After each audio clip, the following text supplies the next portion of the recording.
Hampir menguning ya. Hampir menguning. Hampir menggolkan.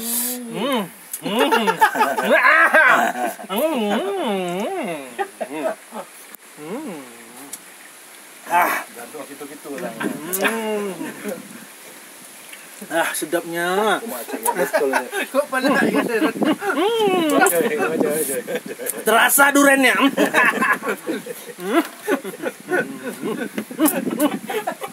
Luar biasa. Kentang terasa, duren terasa, semua terasa. Cabai pas ya? Pas cabai ya? Kami ya. Memang lain. Duren Lam Sujin.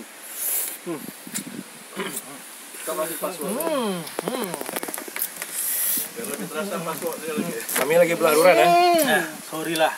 Ini Pak Is sedang belah duren. Cuma yang ujung-ujungnya nih kita nggak tahan. Aduh.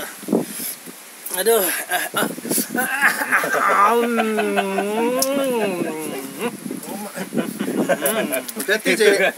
Wajah pas nonton dia tutup kepala. Stres lihat.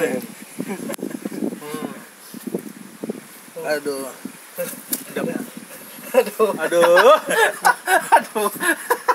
Lelah sekali dalam makan durian. Luar biasa. Ada. Langsung di kebun, lihat nih. Di kebunnya.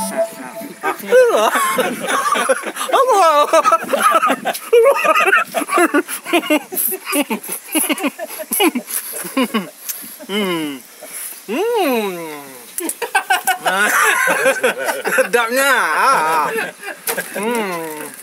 Luar biasa. Emang luar biasa.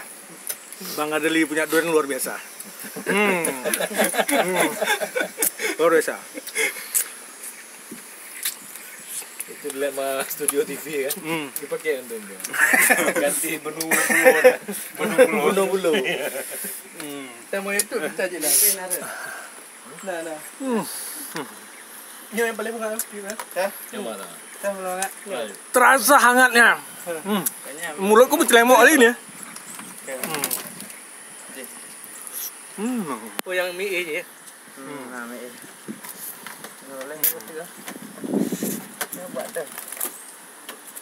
Ini asli di workshop nih. Langsung di workshopnya kami. Mbaknya nih.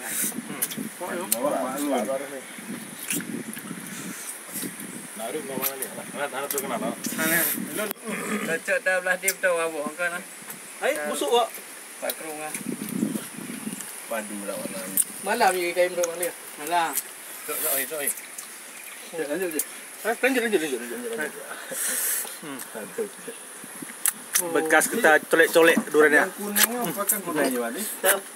Kuningnya semua. Cik lagi lah, jadi kuningnya. 3.